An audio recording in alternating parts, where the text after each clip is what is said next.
É isso aí, pessoal. A gente vai dar continuidade aqui ao estudo sobre a obra denominada Lucas Atos, a partir da compreensão de Antônio Rodrigues Carmona, na obra Introdução ao Estudo da Bíblia, volume 6, Evangelhos Sinóticos e Atos dos Apóstolos. Embora a gente vai se deter especificamente em Atos dos Apóstolos, a gente ainda assim vai pegar esse material considerado traditivo como um bloco único, Lucas Atos, de acordo com a compreensão dele. Na semana passada nós falamos sobre a autoria, que praticamente assim há uma discussão mais recente, entretanto praticamente a maioria dos estudiosos concordam que Lucas seria o autor. Vamos agora para a questão da data e o lugar de composição da obra. De acordo com Carmona, a gente verifica aqui o seguinte: os dados de que dispomos assinalam como término o ano 62, datado com que termina o livro de Atos dos Apóstolos, e até o ano 150 aproximadamente, de acordo com o cânon oratório dos primeiros testemunhos sobre Lucas Atos. Dentre essas datas, na atualidade, continuam propondo todas as possibilidades, embora a maioria dos exegetas situem a dupla obra no decênio entre 80 e 90, primeiro Lucas, depois Atos. E aí a gente tem que a compreensão de que até o século XVIII, Lucas Atos foram situados na primeira geração cristã, entre o ano 63 e uma data imediata à morte de Paulo no ano 67, certamente antes dos anos 70. A primeira data que se deduz no final de Atos dos Apóstolos, e deixa eu ver, é de 2 Timóteo 4,11, e de 2 Timóteo 4,11, é sugerida por Eusébio, e São Jerônimo a confirma. Por sua vez, Irineu e o prólogo antimarcionista citam essas duas obras logo após a morte de Paulo, sendo este o ponto de vista mais difundido na antiguidade. E em relação à questão da autoria, mais uma vez a gente lembrando, recentemente há essa dúvida, mas não é a maioria também que pensa assim. Quanto à questão dos destinatários, a gente verifica que conforme o prólogo inicial, Lucas capítulo 1, versículo 4, essa obra é destinada aos crentes que já receberam uma formação na fé, e de fato a análise interna da obra deixa entrever a existência de igrejas entendidas como o conjunto de pessoas que acreditam em Jesus, Messias, Filho de Deus, que distinguem umas das outras pelo lugar em que residem seus membros e por seus responsáveis. E nesse caso a gente observa que é uma orientação para falar sobre a origem, a origem da igreja, a origem do movimento chamado cristianismo. E deixa eu ver aqui, essa comunidade, conforme a gente já falou, é majoritariamente pagão-cristã, já que o ponto de vista predominante é dos cristãos gregos, o qual não exclui a existência de uma minoria judeu-cristã ou judaico-cristã. Isso explica a dedicatória da obra a Teófilo, um grego, e a tese de que o evangelho prometido aos judeus é também para os gregos, e a consequente perspectiva, que Carmona aqui chama de universalista, explica da mesma forma a eliminação em Marcos e, deixa eu ver aqui, e na fonte Q, de material judaico-cristão, e a acomodação helenista das tradições judaicas. Deixa eu ver aqui, a gente até falou na semana passada sobre alguns termos que são de categoria hebraica nos outros evangelhos, Mateus e Marcos, e tem categoria grega no caso de Lucas. Deixa eu ver aqui uma outra questão em relação à finalidade da obra. Carmona diz que os comentaristas sempre se perguntarão sobre a finalidade dessa obra, mas é a partir do século XVIII e XIX que o problema se coloca de uma forma especial, e se apresentam as soluções principais, com diferentes matizes, continuam sendo oferecidas hoje em dia, especialmente em relação a Atos. E aí deixa eu ver aqui, alguns defendem, né, que Atos seria uma apologia dirigida aos romanos para defender a igreja e Paulo.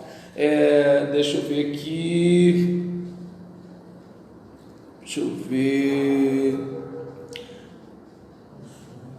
em relação à questão da composição, não existe um acordo unânime, pois a solução condicionada por vários problemas prévios, como se Lucas e Atos foram concebidos juntos e com a mesma finalidade, ou se respondem em circunstâncias diferentes. E aí, quanto a soluções concretas, a mais frequente é propor várias motivações e se adverte para uma série de convergências ao redor dos vários temas. O prólogo, lido à luz de toda a obra, especialmente dos grandes temas teológicos, da estrutura literária de todo o conjunto e do gênero literário, permite uma aproximação à ocasião interna e externa que deu origem a essa dupla obra e a finalidade pretendida, tanto de orientar os cristãos, né, a finalidade de perspectiva interna, quanto de defender a fé para as pessoas de fora, que seria a perspectiva em relação ao aspecto externo. Quanto à problemática interna, a finalidade é primariamente catequética, ou seja, quer catequizar, quer ajudar aqueles iniciados a terem um conhecimento mais seguro do ensinamento que eles receberam.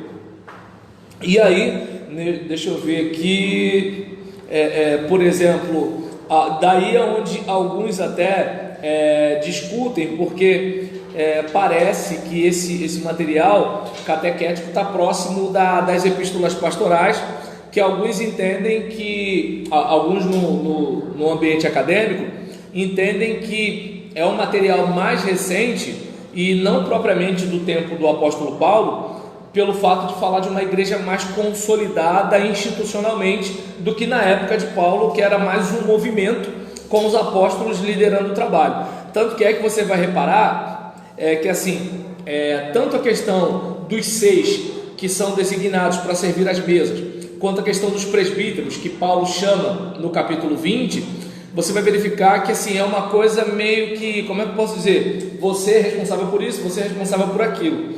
Quando você vai para a epístola de Paulo a Timóteo ou para Tito, você percebe que parece que já existe uma instituição igreja pronta, com líderes estabelecidos.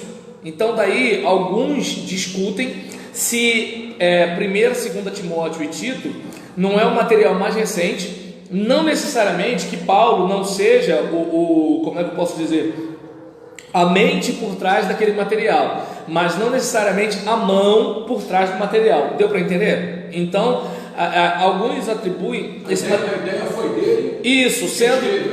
E detalhe, e alguém que escreveu já no chão de fábrica, como assim? Nessa igreja aqui, com essa estrutura tal, pegando recorte do pensamento paulino, ajustando aquela realidade. E no caso, para esses, eles entendem que há algumas situações na obra que parece que não está tudo mesmo na mesma época. Entende? Como se assim, isso aqui parece estar numa época mais próxima de nós e a outra está mais próxima de Jesus, uma coisa mais ou menos assim. E aí, por exemplo, só que, como falamos aqui, a maioria dos estudiosos e até quase início do século XX, final do século XIX, havia um pensamento bem mais homogêneo em relação à autoria de Lucas nesse material. E aí, deixa eu ver aqui uma outra situação em relação à questão da problemática externa,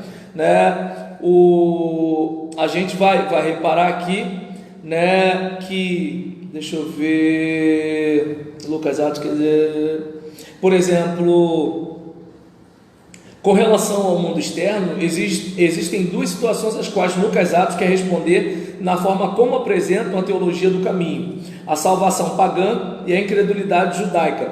Uma outra que aparece parcialmente é a apologia diante do Estado romano. Então a gente observa aqui a questão de a salvação daquelas pessoas que estão marginalizadas, a incredulidade dos judeus e também a questão de defender essa fé, de dizer, olha, isso aqui não é uma bagunça e a gente não está querendo aqui pregar rebelião ao Estado romano, né? Então parece que há essa situação.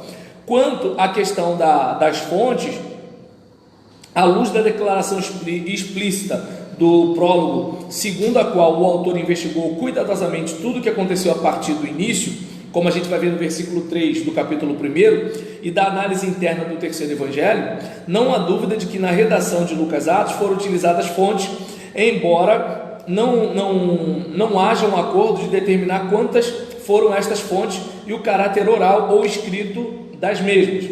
Então a gente vai perceber, né, que assim, em relação à questão das fontes, como é que eu posso dizer? Tem uma situação em que se defende que, deixa eu ver aqui,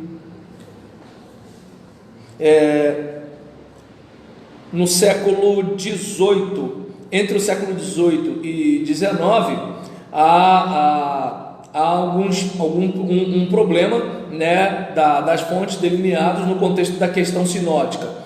Há, por exemplo, a questão a prioridade de Lucas sobre Marcos, né, enquanto também há uma defesa, né, de que Lucas se serviu de 4 fontes.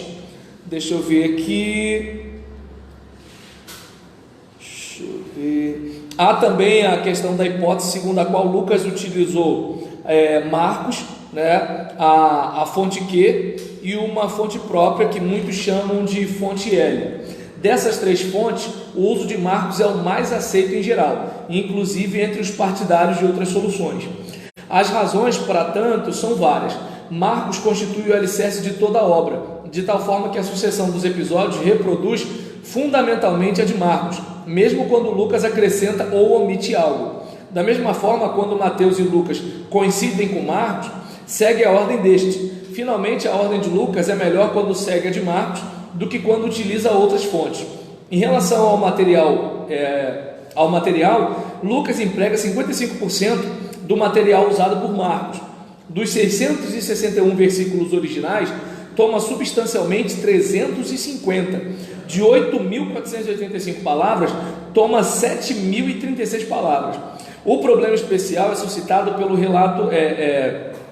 Um problema especial é suscitado pelo relato da paixão, que para alguns autores procede à reelaboração do texto de Marcos, enquanto outros autores supõem uma fonte própria.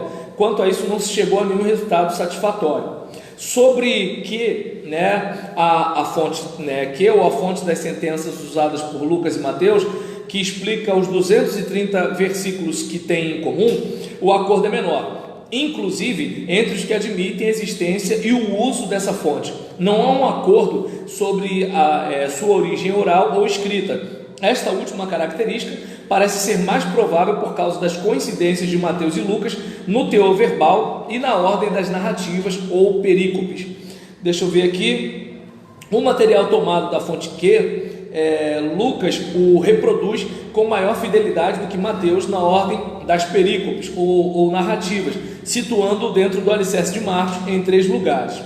Deixa eu ver aqui, como por exemplo a introdução, ou a pregação de João Batista e as tentações de Jesus.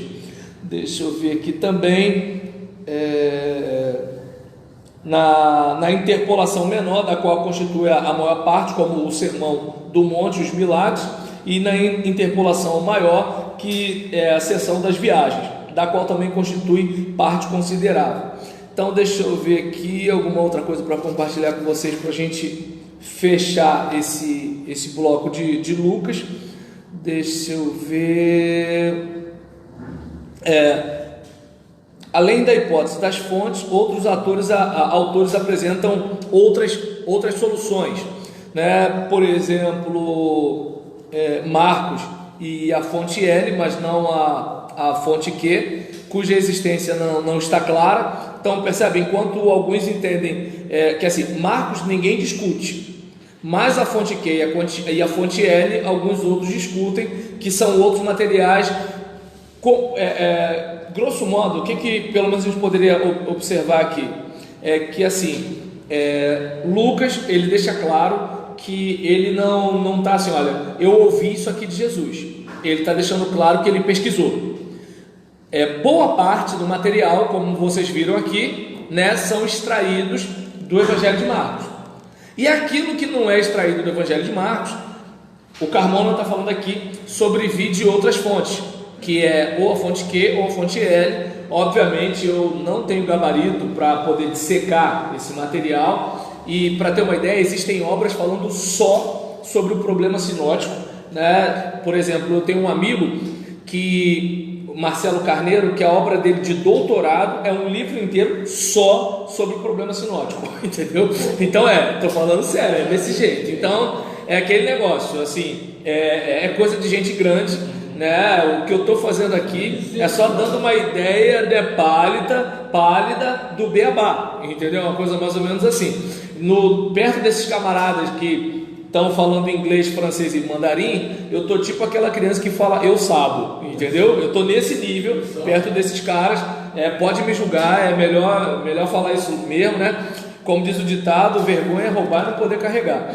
Mas eu assumo que assim, eu ainda não sou faixa preta, estou caminhando. Fala. O próprio Lucas, ele fala isso aqui em Lucas 1, ele fala assim, visto que muitos houve que empreenderam uma narração coordenada. Isso, ou seja, um monte de gente falou sobre Jesus. Conforme nos transmitiram os que desde o princípio foram deles. Ou seja, teve gente que foi conversando, passando para outro. Exatamente. Ou seja, teve muita gente que falou e teve muita gente que escreveu. E ele fez o quê? Foi colhendo tudo. Só que aquele caso, e como ele não. A gente, por exemplo, a apostila que eu estou preparando sobre a história dos batistas, eu estou pegando fonte bibliográfica. Ele aqui, se ele tivesse, como no nosso caso hoje, botando notas de rodapé, dizendo de onde tirou, estava fácil. Como ele não fez isso, os pesquisadores fazem o quê? Os pesquisadores, eles vão o seguinte, olha, isso aqui, né, veio de tal lugar. É claro, o cara debruça e pesquisa assim, num nível totalmente diferente do nosso aqui. A gente que está aqui, né, debaixo do sol, eles estão em outro nível. E aí o que acontece? Daí eles vão percebendo uma coisa e outra. Aquilo que está bem próximo, né, de Marcos, isso aqui, tudo que a gente está vendo em Lucas está em Marcos. Mas tem coisas que não estão em Marcos. É isso que estão nas outras fontes. Quais fontes? Aí o pessoal discute e não chega a acordo. Será que eles deduziram isso através do grego? Não, obviamente do grego. Não, obviamente do grego, mas lembra aquilo que eu falei algum tempo atrás? Por exemplo, eu sou da geração que conheceu a Rádio Vitrola e conhece o Snapchat, né? Então, por exemplo, se eu falar sobre a TV de válvula, então o Snapchat, aí, não tá nem sabendo falar Snapchat, tá vendo? Tio, é desse jeito. Para você que vai ser pastor do pessoal que raspa, dos homens que raspa sovaco, vai se preparando.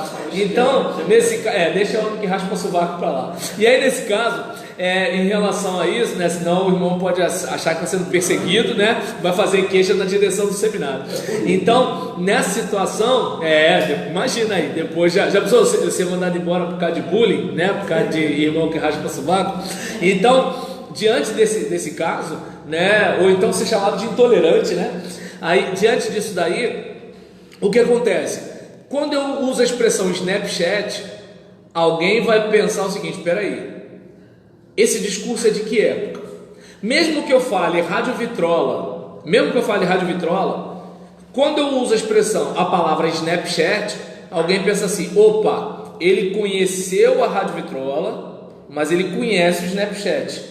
Então, por exemplo, é alguém que ou viveu desde a época da Rádio Vitrola, desde o início da Rádio Vitrola, ou ouviu falar e pesquisou sobre a Rádio Vitrola, mas com certeza é alguém que alcançou o surgimento do Snapchat. Por quê? Porque não teria como falar de algo futuro sem uma revelação divina. E Lucas deixa claro que ele não escreveu como assim diz o Senhor. Ele escreveu, deixou claro que ele escreveu como um pesquisador, como alguém que está preparando uma monografia. Deu para entender? Como alguém que está preparando uma matéria de jornal. Não as fake news por aí, mas alguém que está realmente fazendo uma pesquisa. Então o conteúdo dele dá a entender que já se afirma que foi pesquisa. Lê de novo aí o trecho. Lê aí, Fernando. Capítulo 1, Lucas capítulo 1. Ele mesmo fala isso. E eu faço um pedido a vocês, tá? Se vocês nunca leram, né, o Evangelho de Lucas, leiam pelo menos para a gente se situar, porque a gente vai continuar falando de Atos nos próximos dias, mas lembra, a gente vai estar conversando sobre Lucas frequentemente. Um quê? É 2 e 3. Então vai, leia aí, Fernando, por favor.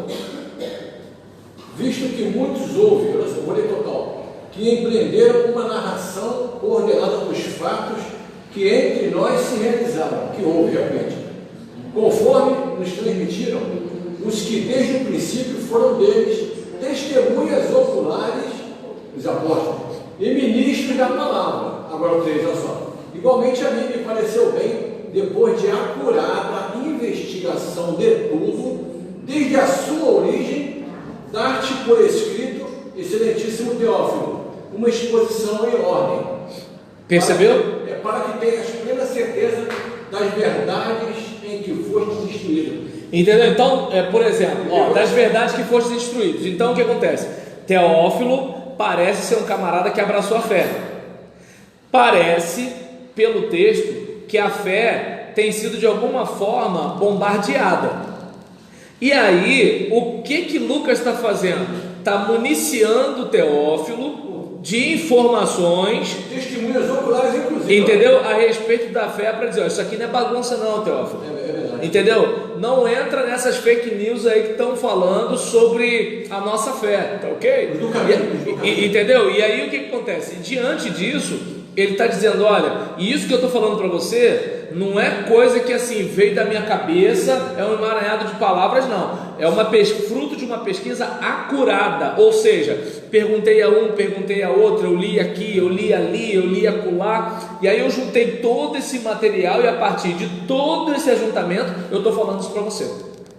Só para dar uma resposta aqui, querido Marcos Leite, eu não raspo o sovaco. É que tem um aluno aqui entre nós que eu não posso mencionar para não constranger, que raspa o sovaco, tá bom? O beijo também. Aí, não, mas o cara só perguntou sobre o sovaco. Deixa isso, se o cara depila o peito, deixa isso para lá.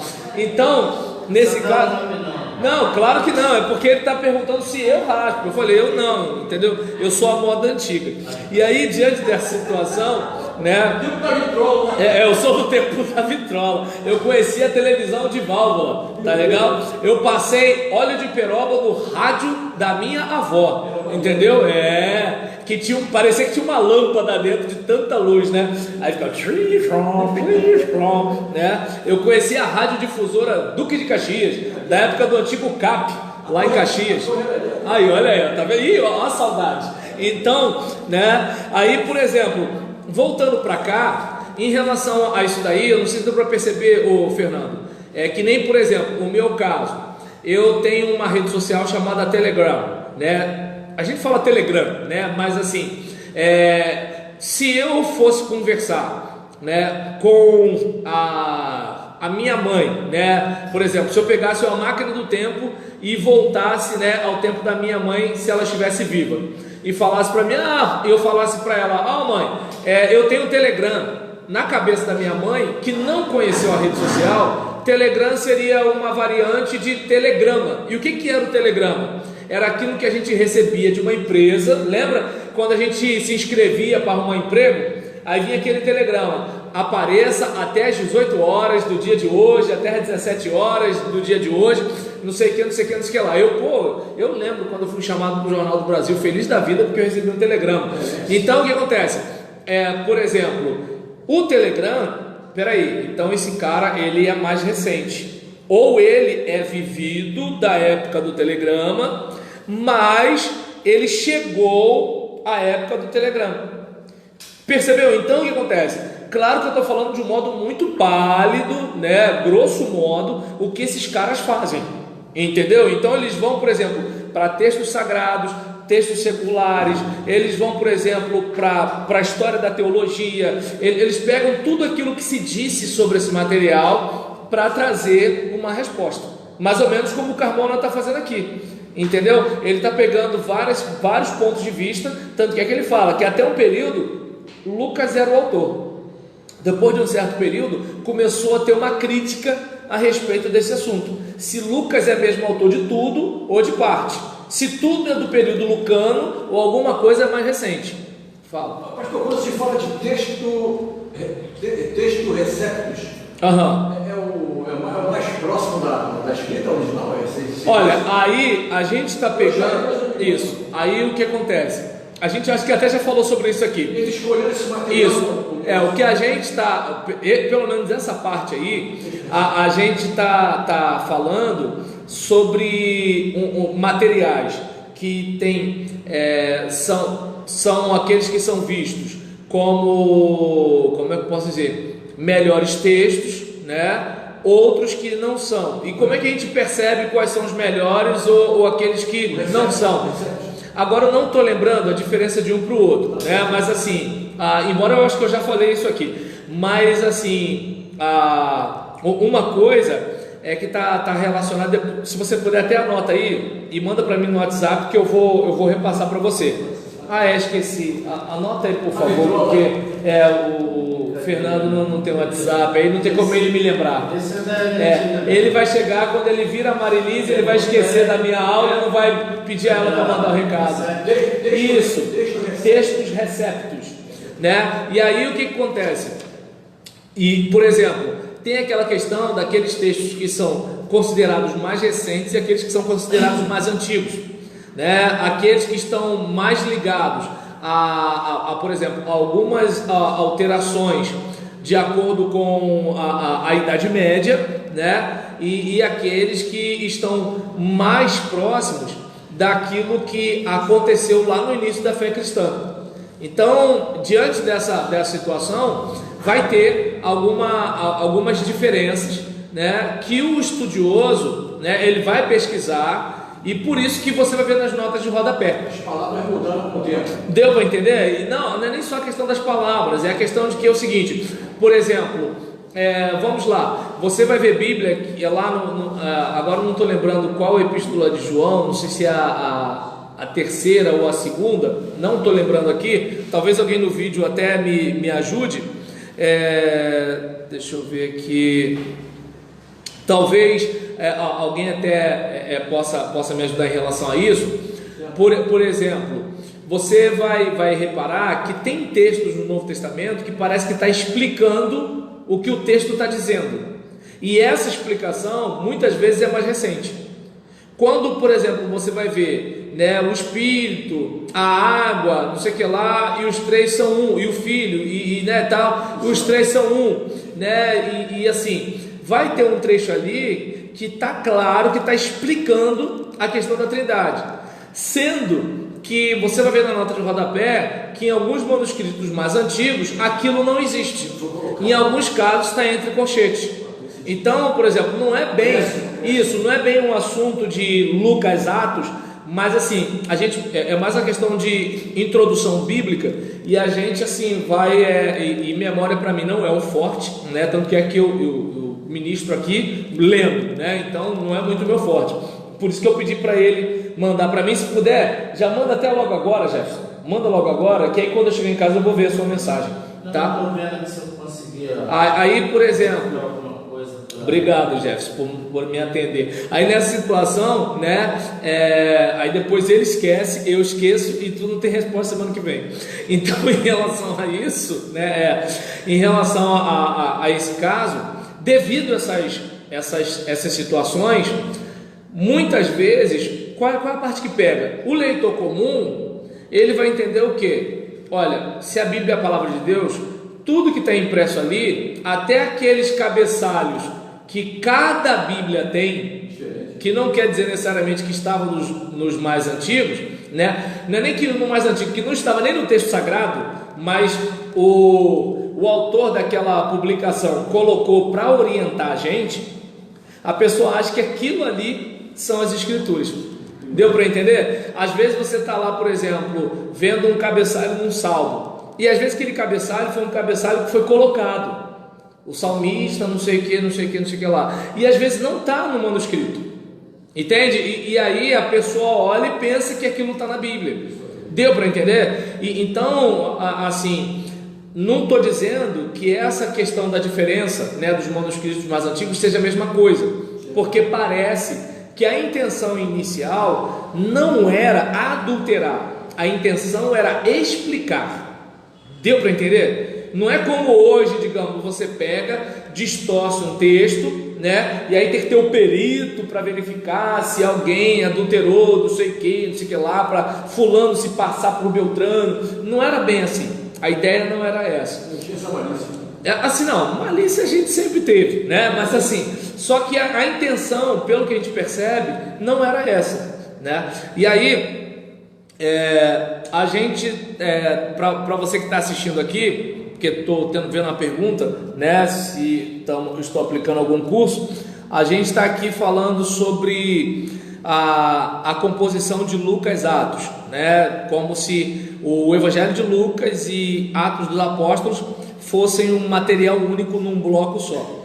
E aí, desculpa gente, vamos continuar. Em relação a essa situação, a gente vai reparar que assim, a questão das fontes não é algo que não está bastante claro. Em relação às fontes de Atos dos Apóstolos, o problema das fontes chamou a atenção dos exegetas desde o final do século XVIII até os dias de hoje, especialmente o século XIX e início do século XX, porque não se chegou a uma solução ainda também. Todos os autores estão de acordo em aceitar a sua existência, mas Lucas as reelaborou literária e teologicamente tão bem num bloco que se torna difícil descobrir as suturas e separá-las. Em geral, é um problema considerado praticamente insolúvel, por isso os exegetas o consideram secundário e não lhe dão muita atenção. Mas tampouco se pode afirmar que esteja totalmente abandonado.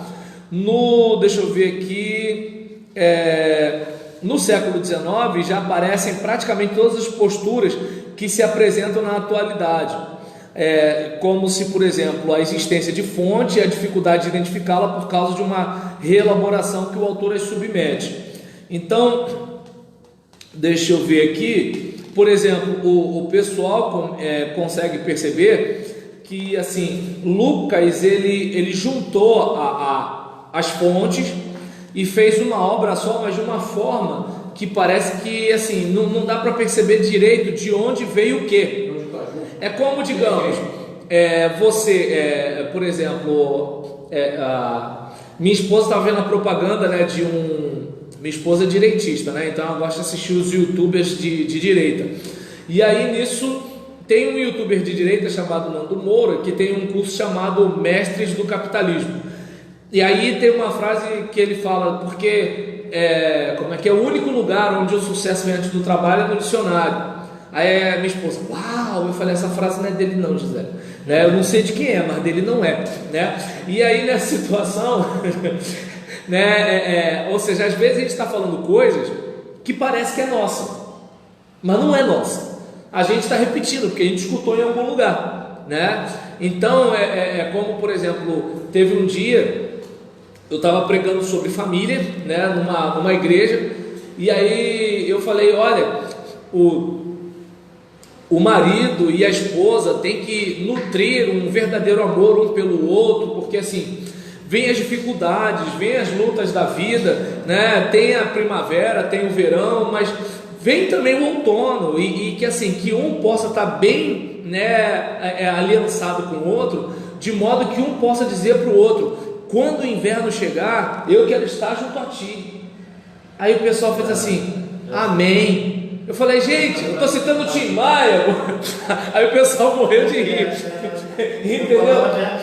Entendeu? Aí o que acontece? Aparentemente, é uma coisa minha, porque escutei, ouvi alguém falar, e a coisa vai incorporando de uma tal forma na gente, que a gente quando fala, assim, tem gente que não consegue discernir de onde veio o quê. Entende? Quando eu falo, olha, Luiz Cláudio, grandes poderes requerem grande responsabilidade. Uau, não, foi o tio Ben Parker que falou para o Peter Parker no filme Homem-Aranha, entendeu? Então, assim, você tem que aprender a se proteger do lado negro da força. Então, se você assistiu o Retorno de Jedi, tá dando para entender? Então, existem coisas que estão tão interiorizadas que às vezes você dá um conselho para a nova geração que não leu o que você leu, não assistiu o que você assistiu, não estudou o que você estudou, mas repete a sua fala de um modo reelaborado, e quem for ouvir aquele seu filho, que não sabe de onde você tirou o negócio, pensa que foi ele que disse, e quando vai ver, aí assim, como tem um ditado, né, nada se cria, tudo se copia, quando vai ver, a coisa já está aí, né? Então, diante desse caso, né, a gente, por exemplo, vai observar, né, de acordo com essa questão das fontes, as fontes concretas de Atos que foram propostas, né?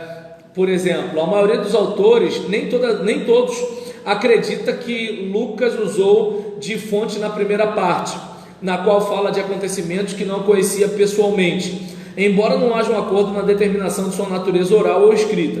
Seriam poucas, pois o autor não pôde dispor de tantas fontes para o livro de Atos como no Evangelho, pois os pregadores anunciavam Jesus e não a si próprio, e portanto deram origem a abundantes tradições sobre Jesus e poucas sobre eles mesmos. Então, digamos, nesse caso, em relação à questão, né, deixa eu ver aqui, por exemplo, na primeira parte, a gente observa, né, que, deixa eu ver aqui, na maioria que Lucas, por exemplo, parece que assim, Lucas, ele deve ter caminhado entre os discípulos, ouvido os discípulos, no caso da primeira parte de Atos, né, que assim, digamos, em relação ao Evangelho, ele teve que pesquisar, principalmente textos. No caso de Atos, ele pode ter feito o quê? Escutado um ao outro, porque já era uma questão mais contemporânea. E no caso, por exemplo, da segunda parte de Atos, a gente já tem alguns problemas.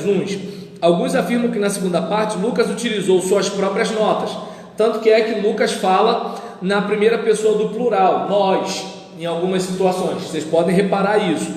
Nessa direção, outros acreditam que não se trata de notas de Lucas, mas sim que este usa as recordações relatadas oralmente por um companheiro de Paulo, possivelmente depois de um naufrágio.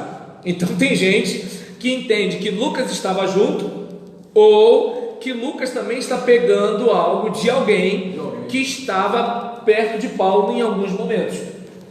E aí, deixa eu ver aqui algumas outras situações para a gente, não tem como a gente continuar. Quem tiver interessado até em pegar mais coisa, por favor, só pegar essa obra aqui, né, Evangelhos Sinóticos e Atos dos Apóstolos, porque não dá também para a gente esgotar. Então, por exemplo, deixa eu ver aqui, a respeito desse assunto, a gente verifica, né, que deixa eu ver aqui, a hipótese da fonte escrita contínua, da qual fariam parte as seções nós, né, é seguida por muitos. Uma forma concreta é como, por exemplo, para quem Lucas utilizou e completou com diversas recordações de Paulo um diário de viagem, composto por um companheiro de Paulo, no qual se indicava as diferentes etapas da viagem. Em oposição a esse diário de viagem, se objeta que o próprio Lucas agrupara as diversas notícias que chegaram até ele, provenientes de diversas cidades, acrescentando-lhes a ideia de viagem, sendo que muitas dessas localidades foram deduzidas do próprio relato. Por outro lado, nem sempre aparecem tais itinerários, somente aqueles da costa marítima. Além disso, não parece a obra de uma testemunha ocular, pois em Filipos fala de acontecimentos milagrosos que o autor não parece ter presenciado. Finalmente, não teria sido perdido esse diário no naufrágio? Então eu não sei se dá para perceber que assim, muitas questões, não há resposta para tudo. Entretanto, é importante a gente observar que assim, ainda assim, a gente vai verificar que esse material, né, de Lucas e do Evangelho de Lucas e de Atos dos Apóstolos, de certa forma é um material que a gente assim deve consultar sempre para aquela ideia da igreja iniciante, né, como o miolo do negócio. Eu estou dando uma satisfação, né, para esse irmão da fé, esse irmão na fé, né, esse irmão se fundamentar. Eu estou fazendo uma apologia da fé cristã diante de Romanos, para, olha, a gente aqui, nós não somos contra o sistema, nós somos a favor da salvação de pessoas, é uma coisa mais ou menos assim. E deixar claro que assim, olha, os judeus rejeitaram, né, e os gentios abraçaram, e vamos seguir. Então, que a gente possa, né, aprender com a leitura de Atos a importância, né, de quem quer seguir a Jesus vai passar por algumas dificuldades, né, como por exemplo, você vai verificar que o caminho difícil que Jesus teve foi o caminho difícil que a igreja teve, foi o caminho difícil que Pedro teve, foi o caminho difícil que Paulo teve. Então é uma lição para nós o seguinte: olha, assim como Jesus, precisamos abraçar o caminho, assim como Jesus, precisamos de caminhar na virtude do Espírito, assim como Jesus, vamos padecer perseguições, assim como Jesus, precisamos anunciar as boas novas, assim como Jesus, nós vamos também, né, presenciar a restauração de vidas e a transformação de pessoas. E voltando àquilo que a gente falou no início, né, dos comentários que a gente fez aqui, principalmente no tópico sobre caminho, né, nós somos a comunidade do reino de Deus, nós somos a igreja do Messias, nós somos o corpo de Cristo. O mesmo Espírito que atuou em Cristo atua em nós. Nós temos o mesmo privilégio, né, né, como é que eu posso dizer, de colaborar com Deus para a restauração dessa humanidade caída. Fomos o povo adquirido de Deus para quê? Para anunciar as grandezas daquele que nos chamou das trevas para a sua luz. E aí a gente volta àquilo que o próprio Jesus falou: o Espírito do Senhor está sobre mim. Se somos corpo de Cristo, está sobre a igreja. Ele me enviou para pregar boas novas, né, aos pobres. Logo, a igreja também.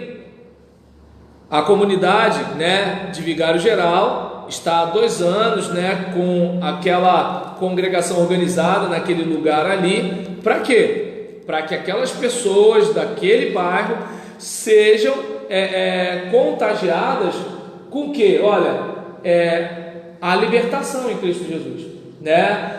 Estamos aqui para curar os quebrantados de coração. Para que a central de Jardim América? Para que a central de Jardim América está lá? Né? A livrar os cativos, pôr em liberdade os algemados. Entende? Ou seja, nossas igrejas precisam anunciar o quê? Que é tempo de favor de Deus, que Jesus reporta ao tempo do jubileu, o tempo de libertação, o ano aceitável do Senhor. Jesus, quando faz o discurso, ele encerra aí. Só que a gente sabe que tem que continuar. Também tem o dia da vingança do nosso Deus, né? Quando Jesus está pregando e fala hoje se cumpriu, é porque ainda não tinha se cumprido o quê? O dia da vingança do nosso Deus. Jesus estava ali dizendo que era o ano aceitável do Senhor. Mas a gente tem que lembrar o quê? Vai chegar o dia da vingança do nosso Deus. Enquanto esse dia não chega, estamos nessa terra para consolar os que choram, para pôr sobre aqueles, né, que no estado do Rio de Janeiro, ou vocês aqui na cidade do Rio de Janeiro, estão de luto, uma coroa em vez de cinza. Trazer para essa gente, né, que está sendo perturbada, é tanta violência. Eu, pelo menos, gente, dificilmente você vai me ver ligar a TV no jornal de manhã ao acordar. Porque é o seguinte, é um tal de matou um, matou dois, matou três, não sei o que, fulano foi espancado, violência sexual, violência doméstica, não sei o que, não sei o que, não sei o que lá, não. Primeiro, leitura bíblica, oração, depois eu tomo veneno, primeiro eu tomo remédio. Então o que acontece, né? Aí, ou seja, de chegar e dizer para as pessoas, né, aquela questão, né, de que assim, olha, precisamos de vestes de louvor em vez de espírito angustiado, óleo de alegria em vez de pranto. Para quê? Para que essas pessoas sofridas se chamem carvalhos de justiça, plantação do Senhor. E para quê? Para a sua glória. E aí, voltando ao que eu falei em relação à igreja desde lá do início, era para ser assim. Quem quiser brincar de igrejinha, quer ser a estrelinha do domingo à noite, puxar tapete de irmão para ganhar visibilidade, tá entendendo? Quem quer ser pastor para ficar fazendo pose, botar terno, falar difícil, quem quiser pegar esse caminho, que pegue. Mas assim, não era para ser assim. Era para a igreja, a exemplo do mestre, estar perto do aflito e do necessitado. Não vamos negar que boa parte desses aflitos e necessitados estão reunidos entre nós na congregação, mas a gente está tão preocupado no entretenimento, né, na questão de fazer da igreja um lugar legal, né, de gente descolada, que a gente às vezes não olha para aquela irmã que está se reunindo com a gente, que o filho está preso, né? Por exemplo, eu fui pregar na igreja de uma irmã e falei para ela assim: minha irmã, eu fui pregar na sua igreja e não vi você. Ela, pastor, é porque a gente está muito doente lá em casa. Para ter uma ideia, eu estou precisando trocar as fraldas do meu marido. Aí eu olhei assim e falei: caramba, mulher atuante no trabalho de mulheres da minha associação, aquela coisa todinha. Eu olhei assim e falei: caramba. Aí você olha para a pessoa brincando na rede social e tudo tal, você não imagina que a pessoa está passando por uma luta dessa. Aí eu pergunto: com irmãos passando por problemas como esse, dá tempo de ficar de treta em igreja? Ah, faça-me o favor, né? Deu para entender? E daqui a pouco a gente vai embora. Pô, pelo amor de Deus. E o embora que eu estou falando aqui é morrer, tá, Jéssica? Então, né? Vai que ele fala assim: então vamos embora. Não, o embora aqui é morrer, que eu estou falando, né? Tá dando para entender? Então assim, aí o cara, por exemplo, eu sei grego, hebraico e aramaico, e vai morrer, entende? Eu tenho o carrão do ano, e vai morrer. Por exemplo, tá entendendo? Eu sou a mulher mais bonita da minha rua, e vai morrer, tá entendendo? Então, eu sou maromba, fortão, passei no concurso Mr. Arnold, vai morrer também, entendeu? Eu sou o youtuber mais famoso, vai morrer. Então, já que vamos morrer, vamos tentar fazer alguma coisa válida enquanto a gente não morre, como o quê? Né? Experimentar a vida eterna, propagar a vida eterna e dizer para o Senhor que venha o teu reino, seja feita a tua vontade. Até porque a vida é como a erva e a glória dessa vida é como a flor da erva. A gente é só barro e sopro. Daqui a pouco acabou, exatamente assim, né? Podemos encerrar para ir para o próximo livro? Então, beleza. A senhora quer pegar água do senhor? Que fofo, fofo de macho, entendeu? Tá bom, pode pegar um copo d'água para mim, eu aceito. Valeu.